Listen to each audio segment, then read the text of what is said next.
Ah, you've arrived, my friend. Come, we have much to discuss.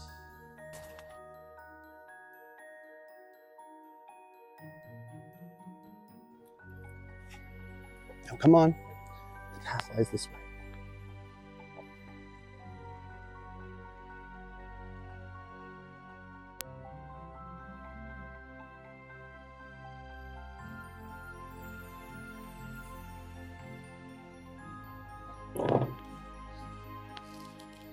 There we go.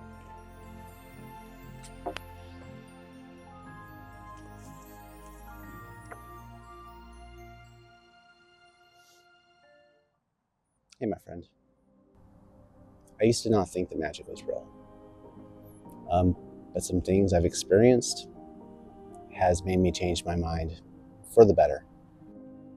If magic was real, would you want to know? And I want you to know that you can find magic if you know not just where, but also how to look for it. And to do that, it starts by understanding your own story, which is what I want to talk about today. So my name is Ryan, and for most of my life, I kind of did what I was told by like everybody. From the time I was young, growing up, I was always a big believer in following the rules, doing your best, and working within the systems that society has kind of established for us. But I realized something, actually at the beginning of this year of 2024, I realized I wasn't very happy. I was doing everything I was supposed to, but I was honestly kind of miserable. And I thought, something was wrong with me, thinking back now. But it led me to start searching and start trying different things that I'll talk about today. And I did discover some really cool things, which I'm going to share with you. But in order to understand that, I want to first talk about something that starts with a lie. There's a lie that I think most of us have been told throughout our lives. And this lie is that at some point in your life, you need to put your dreams away. You need to follow and take care of responsibilities. You need to basically sacrifice the things that you're really passionate about, the things that move you, the things that make your heart sing, that you need to sacrifice that in the name of practicality, being pragmatic, making money. And I'm here to tell you that this lie it's not new. This has been around since the beginning of time.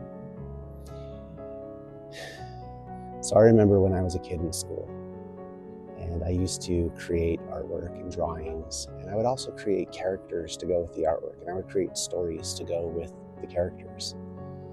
And I remember I always considered myself an artist, even back as early as first grade. And I remember my first grade teacher said something. She said, you're also a storyteller. And that was interesting to me as a kid. I was like, oh, I am a storyteller. And I remember growing up, it was very clear to me, even from the time when I was a child, the kinds of things that made my heart sing. And I remember also the first time I was ever introduced to the concept of role-playing games, RPGs.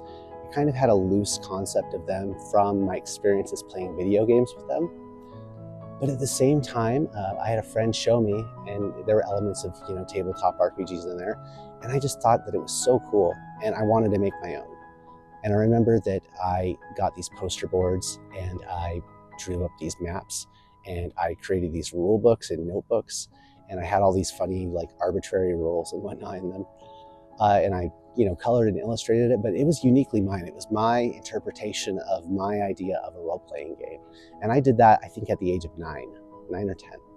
So I think even as far back as my early childhood, I knew that role-playing games, that storytelling was really important to me. It was something that made my heart sing. It was something that made me really happy. And over time, I was told it was more important for me to do all the things in life that I was expected to do, that I was expected to conform to.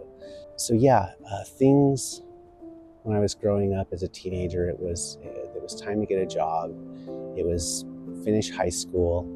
I served a religious mission, and then I came home, I got married, and I joined the military. And so for a really long period of time, it felt like I kind of just set all my dreams aside in favor of doing like the practical real life stuff, you know? And I think I developed some beliefs about myself during that time. I think I developed the belief that I wasn't able to make my own decisions for what I wanted.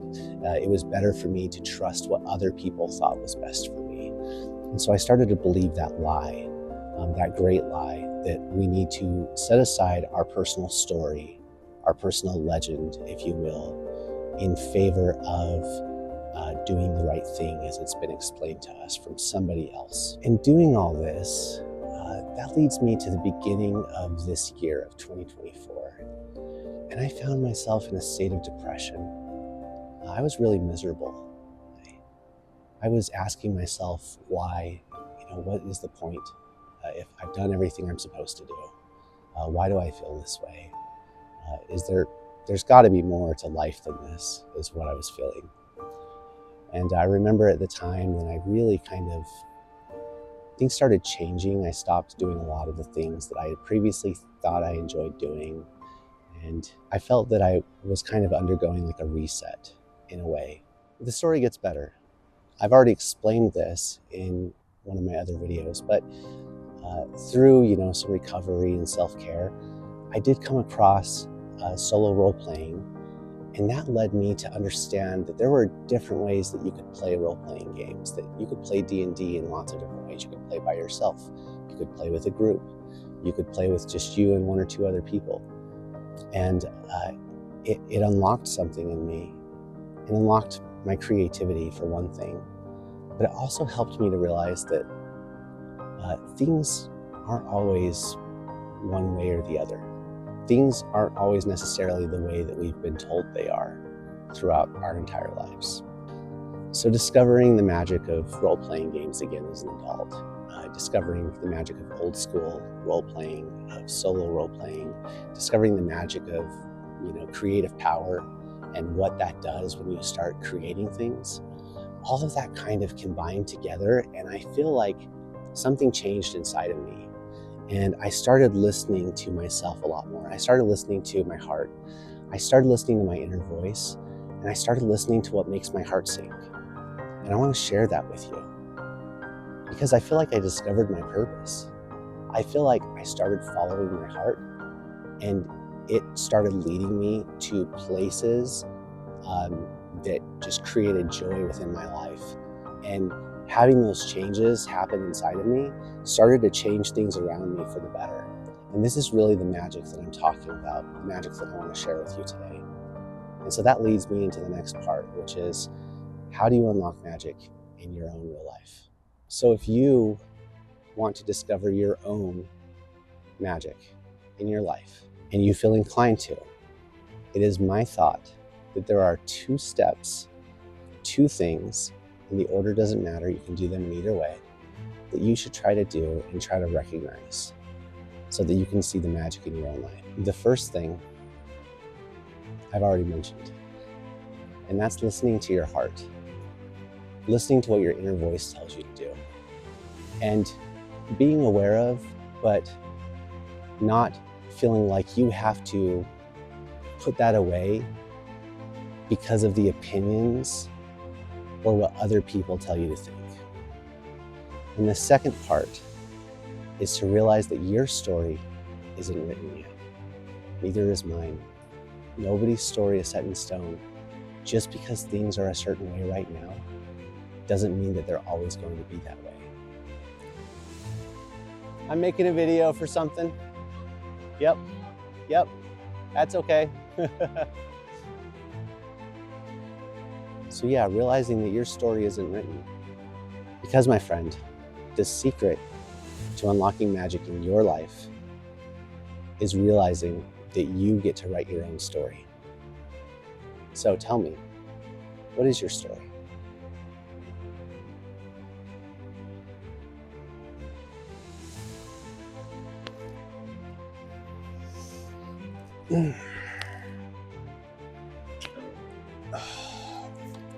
Well, this wizard has some work to do.